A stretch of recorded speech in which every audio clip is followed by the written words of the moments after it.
today, but if someone splits and starts taking this leg out, there are opportunities for trips and stuff in this position. So like as long as your knees are nice and tight, and he's still got his head in at this point as well, it's one of those where he can start looking to trip and stuff. But we'll look at that next week, kind of going back. So one of the things which can be a bit of a challenge is beating the hand to the ankle. So when he drops, that can feel like a real problem. Now, as a taller fighter, you're always going to have a bit of a problem when you go with someone shorter, because they're always in a position where their hips are lower, because like height-wise, so I can get my hips quite low. My hips are up here, that's going to be much easier for Jason to start grabbing my knee and pull my knee out and stuff.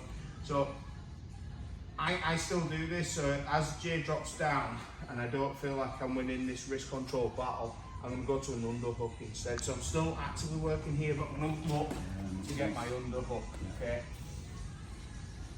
It's one of those where, people ask why don't you just go straight to an underhook?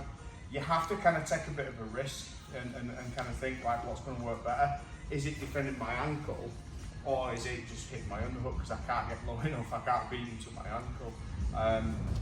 And I think you just end up developing kind of your game plan from this position. So as soon as he changes his level with Jay, because I can drop my level lower than Jay, I feel pretty comfortable just hand fighting from this position.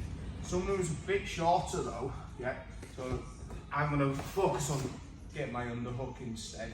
Okay, it does mean that my split's not as good, because to get the underhook I have to turn in, but then as I lift up, if I feel like I've got that underhook, I split to the other side so that I can then start stepping around and turning. Okay, so this is how we're going to do the drill now. So Jay gets his position, he changes his level, I still change my level, I don't stay up straight. I'm going to hit my underhook and change my split, and then look to turn them onto the back. Doesn't have to be a big impact every time, but that underhook working and still having that active overhook is really important. Okay, so we have Jay, there, hit my split, underhook, active overhook, round, and I'm making sure this hand stays nice and high. Looking to pull down now, so my active overhook becomes a little bit of a pull to get that turn, and then I reset into my position for takedown. Like this.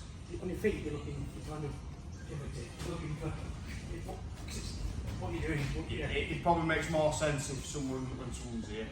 So it's the underhook that's really going to help. So he drops, there, and then it's that pull. So you see how my active overhook is pulling, and this hand is high-fiving the wall. So having that hand super high really helps. And this is where we don't go back to the T-dance, okay?